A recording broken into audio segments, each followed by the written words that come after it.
Chapter 266, Azure Expanse. He sat slowly, the heavy chair creaking gently beneath his weight, and began carefully mulling over the documents.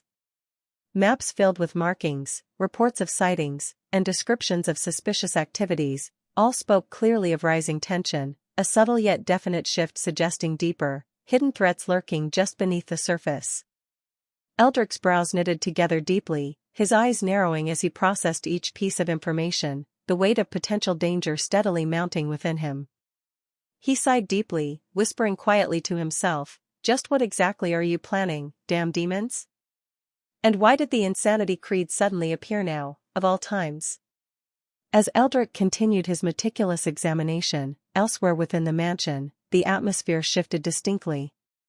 Seraph's chamber was peaceful, bathed in gentle sunlight filtering through gauzy curtains.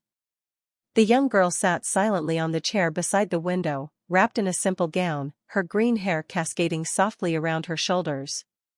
Her expression was quiet, gentle, yet carried deep sadness within her green eyes. She gazed out the window, the view offering vibrant gardens, blossoming flowers, and peaceful fountains. Yet none of these serene sights penetrated her quiet melancholy. Her slender fingers gently traced patterns upon the table, her mind heavy with memories too painful and raw to express. Silence reigned within the chamber, heavy yet comforting.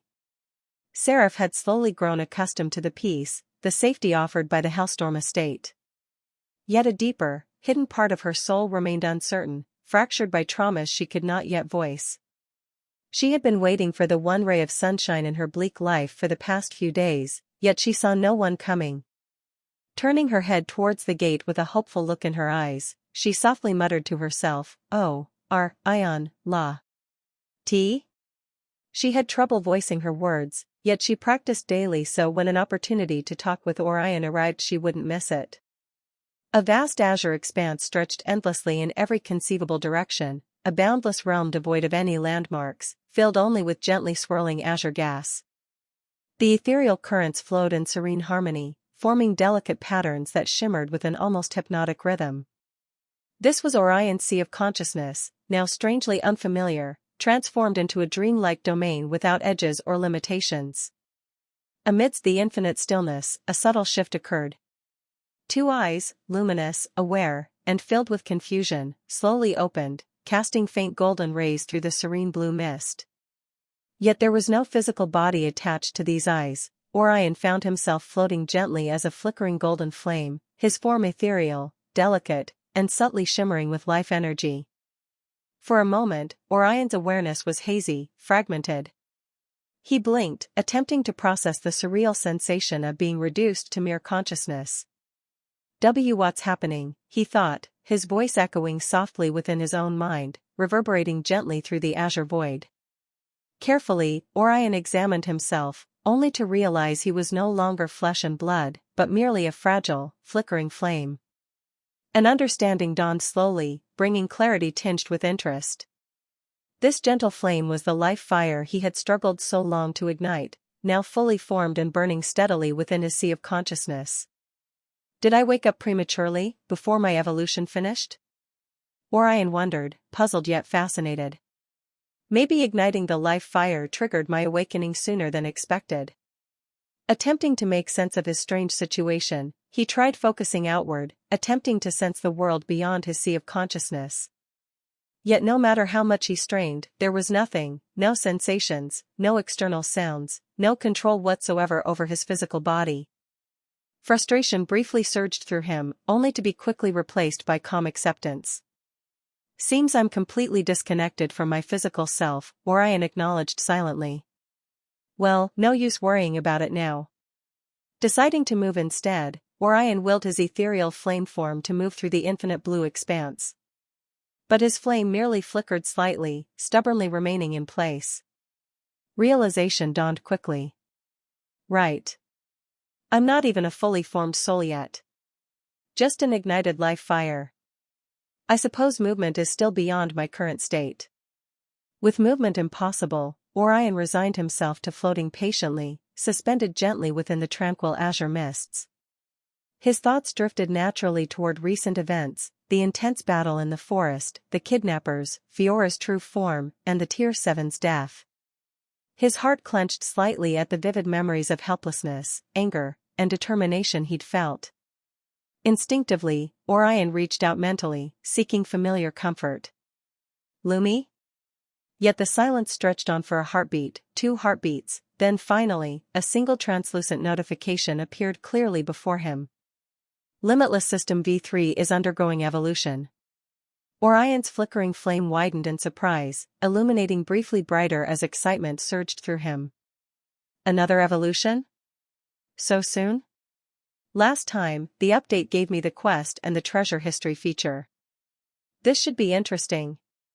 His momentary excitement quickly gave way to introspection. Memories of his battle replayed clearly, particularly the frustration and inadequacy he'd felt when facing multiple skilled opponents simultaneously. My swordsmanship is strong, but against multiple enemies at once, a single sword just isn't enough, Orion considered deeply, his flame flickering thoughtfully within the blue void. I definitely need to learn dual wielding. With 2 blades, I'd be able to cover more angles and fight more fluidly. His mind quickly began forming detailed plans for training once his evolution was complete, eagerly mapping out future strategies, techniques, and training sessions. For a short while, the pleasant mental exercise kept him entertained. Yet soon, hours passed without change, then days.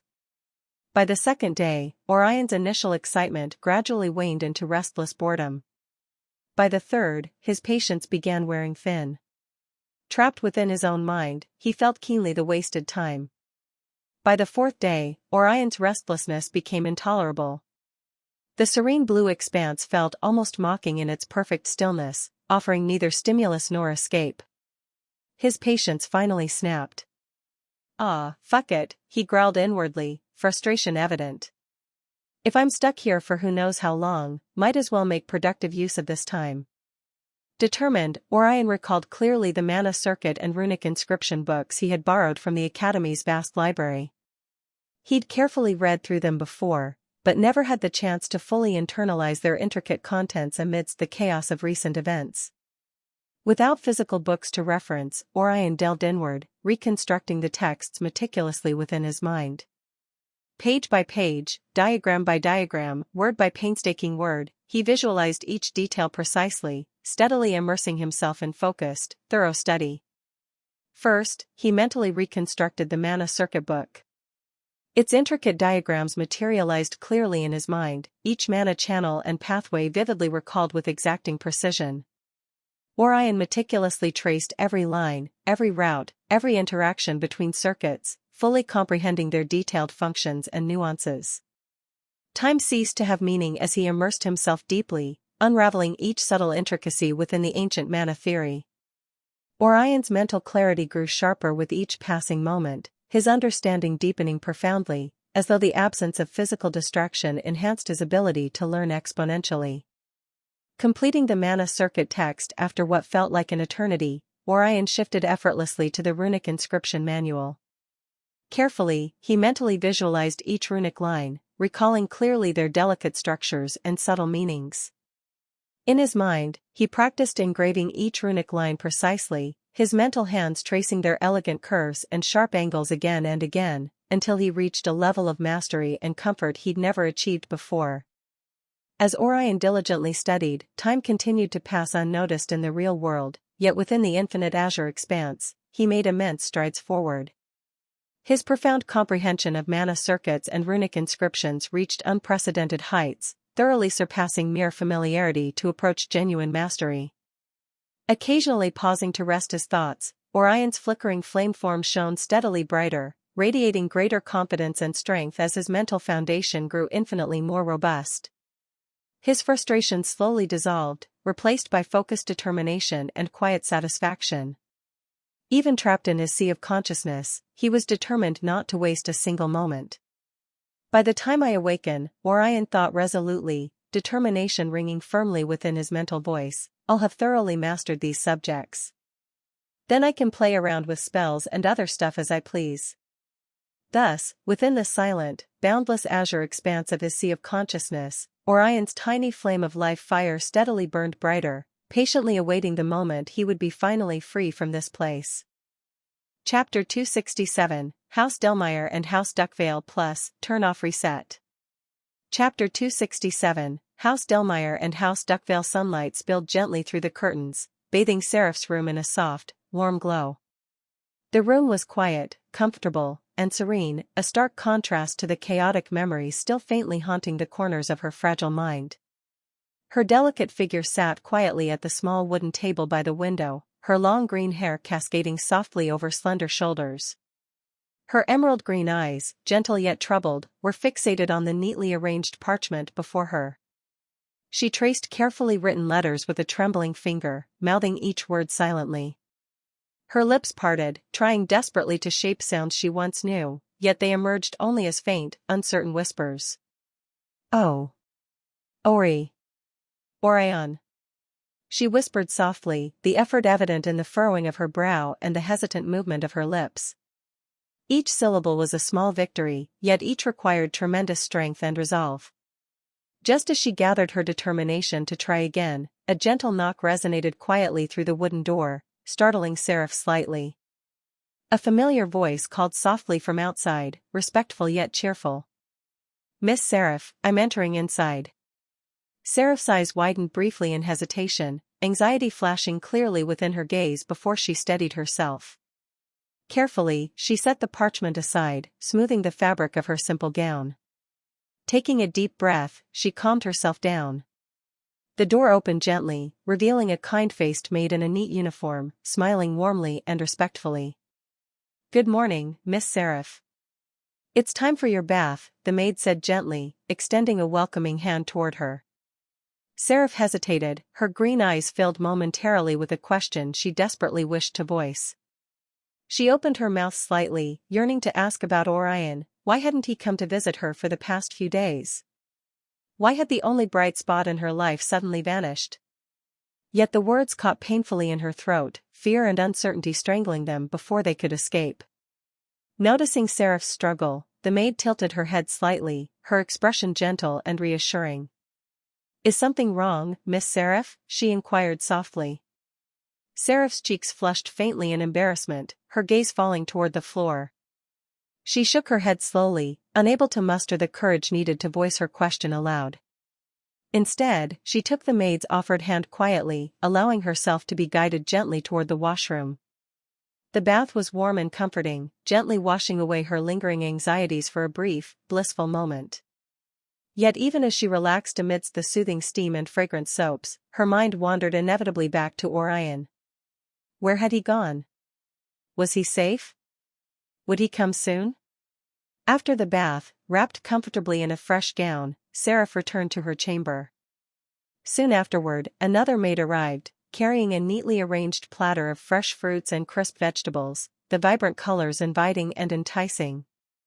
"Please enjoy your meal, Miss Seraph," the maid said kindly, placing the tray gently on the table.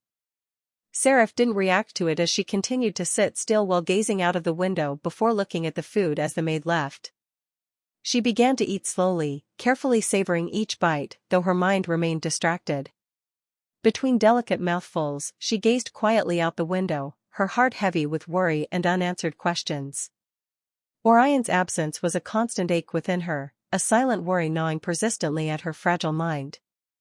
The days passed slowly, blending into each other in a repetitive cycle, mornings spent struggling softly with speech, quiet baths while thinking about Orion, and trying her best to avoid her past. Each day, Seraph hesitated, nearly summoning the courage to ask about Orion, yet each time her voice faltered, anxiety tightening around her words. And so she remained silent, quietly enduring her loneliness, quietly hoping that soon, very soon, Orion would return to her, bringing back the only warmth and brightness she had ever truly known. At another part of the mansion, within the solemn atmosphere of his private study, Eldrick stood calmly behind his large, elegantly carved wooden desk. The room was spacious yet dimly lit, the heavy curtains partially drawn, allowing only narrow slivers of sunlight to pierce through, illuminating the dust motes drifting lazily in the air. Before him, standing rigidly upright and respectfully attentive, was Edgar, whose usually composed expression now bore subtle traces of urgency and suppressed unease. Eldric's gaze was fixed upon him, his eyes sharp and penetrating, revealing neither anger nor anxiety, only a cold, calm patience that hinted at his suppressed rage. "So," Eldric began quietly, his deep voice resonating softly through the study, calm yet undeniably commanding, "what did you find out about the haunted house that Orion and the others went inside?" Edgar shifted slightly, straightening further as he responded clearly, his voice respectful yet firm. "Yes, Master Eldric. After conducting thorough research and discreetly contacting several sources, I learned that Marquis House Delmire sold that particular property just a few days prior to young Master's arrival there. It appears they were unusually eager to finalize the sale, acting with significant urgency." Eldric nodded slowly, thoughtfully processing the information.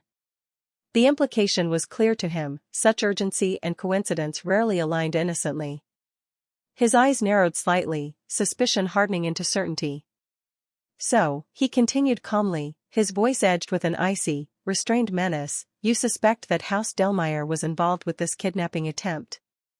Edgar hesitated momentarily, keenly aware of the gravity of his next words. Yet after a short pause, he nodded resolutely. "Yes, Master Eldric.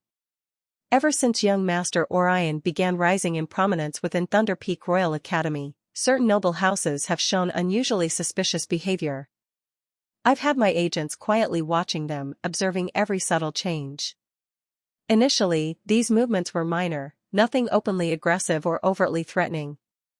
They seemed as if they wanted to form connections with young Master, so I refrained from immediate action. However, this recent incident strongly points to their involvement, especially House Delmire." Eldric exhaled slowly, the sound soft yet coldly dangerous, his eyes glittering sharply with barely contained anger. He turned slightly away, gazing toward a far corner of the room where an ornamental crown, an intricate, ornate relic from an older era, stood silently. His expression grew darker, lines of his age momentarily pronounced by the weight of his contemplation. After several tense heartbeats, Eldric spoke again, his voice low and chillingly calm. "Contact Marquis House Duckvale. Arrange for them to discreetly eliminate all the heirs of House Delmire." He paused briefly, his tone becoming colder still. "Make sure House Duckvale informs House Delmire clearly of why they're being targeted." Edgar's eyes widened slightly in surprise and shock at Eldric's ruthlessness, his usually calm composure momentarily disturbed. Yet he recovered quickly, recognizing Eldric's decision as necessary, even inevitable, given the circumstances. He suppressed any hesitation, responding crisply, "Yes, Master Eldric. However, House Duckvale typically operates solely under King Reynolds' direct orders. Will they listen to our request?" Without answering immediately, Eldric turned back toward Edgar, reaching calmly into his storage ring. He withdrew a small yet beautifully ornate token, engraved with intricate royal symbols that gleamed faintly in the candlelight. He handed the royal insignia to Edgar with deliberate precision, his gaze unwavering. "Show this to House Duckvale. Once they see this insignia, they will comply without question."